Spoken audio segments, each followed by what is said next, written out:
Ram Ram everyone, सभी प्रिय दर्शकों को ideology of astrology Guru channel में हार्दिक स्वागत है। प्रिय मित्रों, साथियों, ग्रह नक्षत्र दुनिया में हार्दिक स्वागत अभिवादन करते हुए मैं हूं आचार्य अनंत रामदास, उपस्थित हूं एक नई विचारों के साथ। वह है सौभाग्यवान लड़का अर्थात महाभाष्य योग। उसके ऊपर थोड़ा विचार करेंगे और उसका क्या क्या योग होने पर कैसे क्या उसकी जीवन और उसने क्या क्या अर्जन करके लाया है, इसके ऊपर चर्चा करेंगे।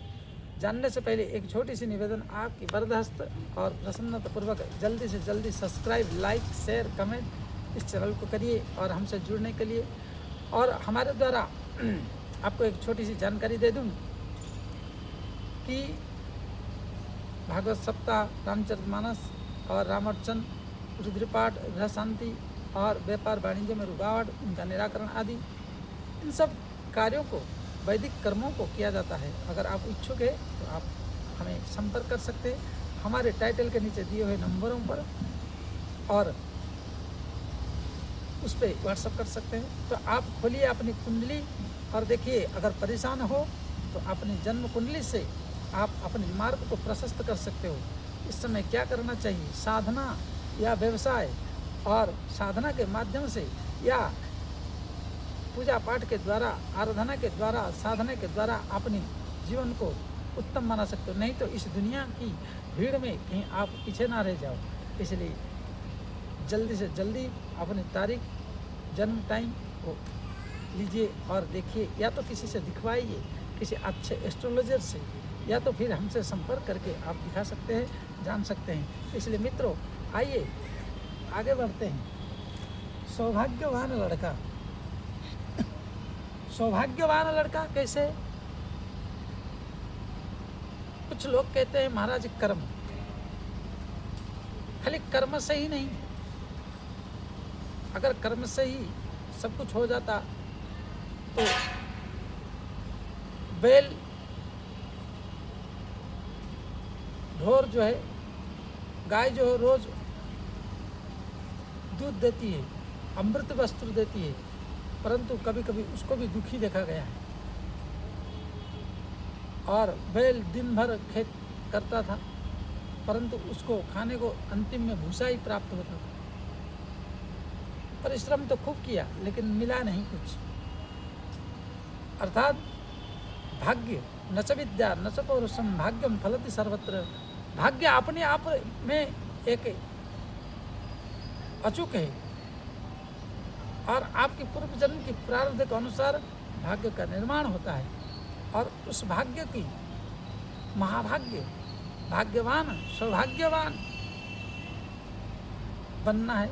और आप कैसे हैं, क्या नहीं है, और आप उसको जानकर उस पर और थोड़ा प्रयास करेंगे और थोड़ा परिश्रम करेंगे तो उसमें जो आपको 80 होने वाला था वो 100%, और जो 100 होने वाला था वो 1000% आपको बेनिफिट हो सकता है।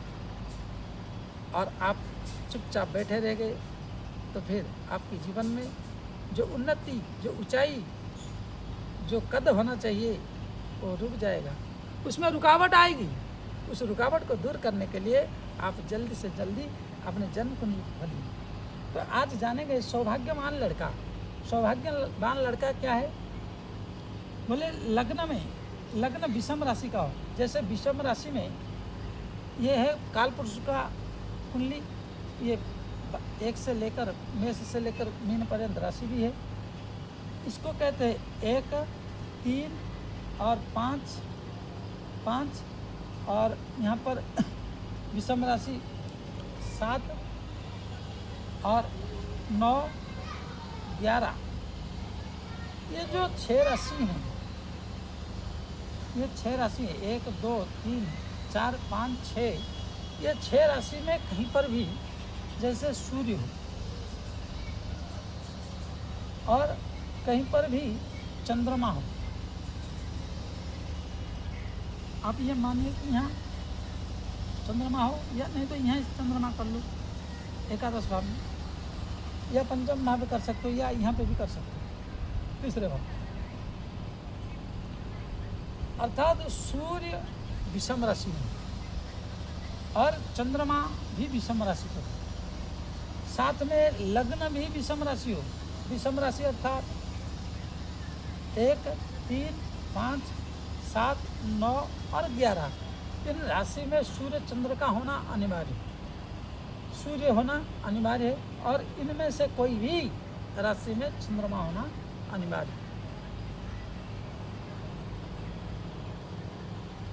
ये दोनों ग्रहों का हो गया। परंतु विषम राशि का लग्न हो, जैसे मेष लग्न हो या मिथुन लग्न हो या सिंह लग्न का हो या तुला लग्न का हो या धनु लग्न का हो या कुंभ लग्न का हो, ये 6 लग्नों में कोई भी लग्न भी हो, शर्त दिन का जन्म हो। सूर्य दिन का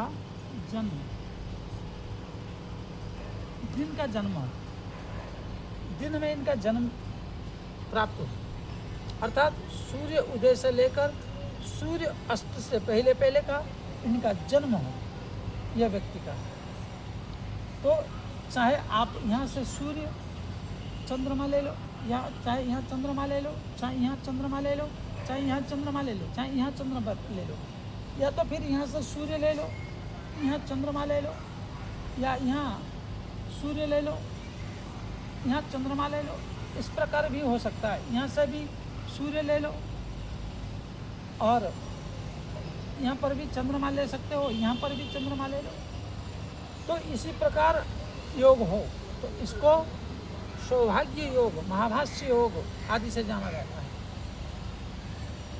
इसी योग में बाकी ग्रह जितने भी हो वो किसी भी स्थिति में हो, देखने में जैसे बाकी सारे ग्रह यहाँ बैठ गए हो, यहाँ पर बैठ गए हो, व्यय भाव में बैठ गए हो, दूसरे भाव में बैठ गए हो और केंद्र में ना हो, तो भी यह एक दिव्य योग बन जाता है।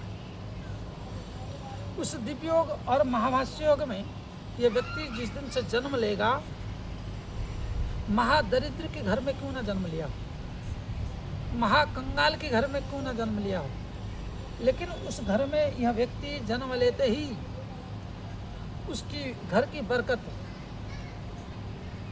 धीरे धीरे, जहाँ छप्पर वाला घर था वहाँ टीना पड़ना शुरू हो जाएगा, जहाँ टीने वाला था वहाँ छत पड़ना शुरू हो जाएगा, जहाँ 1 मंजिल था वो 4 मंजिल हो जाएगा, जहाँ उस पिता को माता को 1 रुपया नहीं मिलता था वहाँ 10 रुपया मिलना शुरू हो गया। 10 दिन दुगुना रात चौगुना जिसको कहते, यह देखने में कम हो, परंतु ये 3 चीज शर्त है, सूर्य चंद्र और विषम राशि और लग्न भी विषम हो, और ये तीनों अगर बली है तो बाकी मिथ्या कहीं पर हो, चाहे इनकी जन्म मतलब किसी छोटे घर में हो, चतुर्थ वर्ण में हो, चाहे उत्तम वर्ण में हो, चाहे मध्यम वर्ण में हो, कहीं पर भी हो, किसी भी जगह कहीं पर भी, तो उस माता पिता को दिन दुगुना रात चौगुना का उन्नति। जैसे आज अगर आप मानेंगे एक छोटा सा लड़का पैदा हुआ और वो लिटिल चैंपियन बन गया, करोड़ों रुपया मिलता है। एक छोटा सा बच्चा थोड़ी सी फिल्म में 1-2 सीन एक्टिंग किया और उसको हमेशा के लिए काम मिल जाता है और उसकी पिता माता करोड़पति अरबपति बन जाते हैं।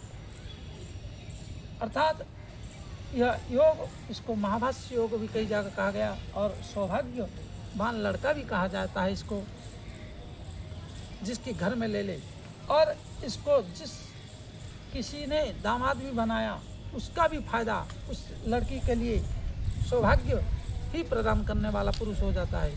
और इस बच्चे को जो अपनी व्यापार में पार्टनरशिप में ले ले तो उसकी व्यापार भी दिन दुगुना रात चौगुना उन्नति होता है, उसकी व्यापार दिन प्रतिदिन वृद्धि होता है। अगर इसको किसी जगह का गलत जगह का हो तो भी डायरेक्टर बना दो तो उसकी जो डायरेक्शन है वो 100% सटीक होता है। अगर इस व्यक्ति को किसी अच्छे जगह का होटल का मैनेजमेंट और मैनेजर अन्य बिजनेस में कहीं पर भी इसको फिट कर दो तो ये व्यक्ति का हाथ लगते ही वह उन्नति के शिखरों को छुआ देता है। चाहे मालिक कितना भी भाग्यहीन हो, भाग्यवान ना हो, इसको आगे करके कर ले। और इस व्यक्ति को जो मित्र होते हैं वो भी बड़े दमदार और अच्छे सहयोगी और बड़े प्रेमी होते हैं। ये कुटुंब में सब जनों का, सभी लोगों का प्रिय होता है। इसकी जीवन शैली एक दिव्य और भव्य होता है। परंतु कुछ समय बाद इनकी अंतिम में थोड़ी सी परेशानी और अंतिम समय इनको एकांत में जीना पड़ता है। ये मात्र एक है। 3 शर्तों को अगर पूर्ण किया जाए, 3 शर्तों को अगर कुंडली में देखा जाए तो यह व्यक्ति बहुत दिव्य और भव्य आनंददायक होता है, धनवान होता है। जो आज कलयुग में टका धर्मम टका कर्मम टका परम सुखदम जस्य जने टका नास्ति तस्य जन्म टकटकायते। तो जिसके पास पैसा ना हो आज हर वस्तु को टकटकी लगा के देखता रहता है, टकटकी लगा कर चाहता रहता है, उसको कुछ नहीं मिलता है, एक टुकड़ा नहीं मिलता। परंतु ऐसा व्यक्ति अगर साथी बन जाए, मित्र बन जाए, भाई बन जाए, जीजा बन जाए, दामाद बन जाए, पिता बन जाए, तो उसके साथ मिलकर काम करने से आपको उत्तर वृद्धि धन की, जो कि आज धन की महत्वता है। गोस्वामी तुलसीदास जी कहे कि दरिद्र समान दुख जग नाही, संत मिलन सम सुख जग नाही। जैसे इस संसार को छोड़कर संन्यास लेने से जैसे सुख है, उसी प्रकार इस संसार में जीने के लिए इस प्रकार योग हो। और कुंडली में यह महाभाष्य योग, यह सौभाग्यवान योग बना हो तो वो व्यक्ति हर जगह सम्मान्य होता है। चाहे वो पढ़ा लिखा है नहीं है, डिग्री है नहीं है, लेकिन 2-4 फॉर्चूनर हो, 10-20 करोड़ रुपया हमेशा बैलेंस हो, तो फिर वह व्यक्ति सर्वश्रेष्ठ और बड़े अच्छे आदर के पात्र बनते हैं। इसलिए अगर आपकी जन्म कुंडली में इस प्रकार योग है, परंतु इनमें से ये 3 चीज़ों में से कोई एक अगर डाउन है, जैसे विषम राशि का है, परंतु विषम राशि में होने के बाद भी अगर इन राशिपतियों की स्थिति नीच का हो और डिग्री वाइज अंश वाइज कम हो तो उनको बलि करिए, तो अति श्रेष्ठ कारक फल देंगे। या सूर्य नीच का हो, या जैसे तुला राशि में सूर्य आएंगे तो नीच के हो जाएंगे। और वही चंद्र को तो छोड़ दीजिए, परंतु इस प्रकार अगर नीच हो गए या तो फिर अंश बल से कमज़ोर हो गए तो इनमें फल कमज़ोर देते हैं और उस कुंडली को थोड़ा, उस योग को थोड़ा कमज़ोर करते हैं। अगर शनि राहु केतु का आज दृष्टि है, क्रूर ग्रहों का दृष्टि है, तो उसमें उस योग में कमज़ोर लाते हैं और उसके निराकरण अति आवश्यकता है। प्रिय मित्रों, साथियों, मेरे सनातनियों, और आपके समक्ष यह विचार मैंने रखा और आपको अच्छा लगा और आपकी कुंडली में है तो आप अपनी नज़दीक किसी को दिखाइए, या तो हमारे से दिखा सकते हैं। और लाइक सब्सक्राइब शेयर जल्दी से जल्दी इस चैनल को करिए। आगे पुनः फिर मिलेंगे अगली वीडियो में प्रिय मित्रों, साथियों। और आप सबकी प्यार भरा अंगूठा सब्सक्राइब बटन पर और लाइक कमेंट करिए, दबाई दीजिए, थोड़ा सा वरद हस्त प्रदान कर दीजिए। इस निवेदन के साथ हम पुनः आगे की प्रतीक्षा करेंगे और सबकी मंगलमय कामना करते हुए सभी को जय जय श्री वृंदावन बिहारी लाल भगवान की जय।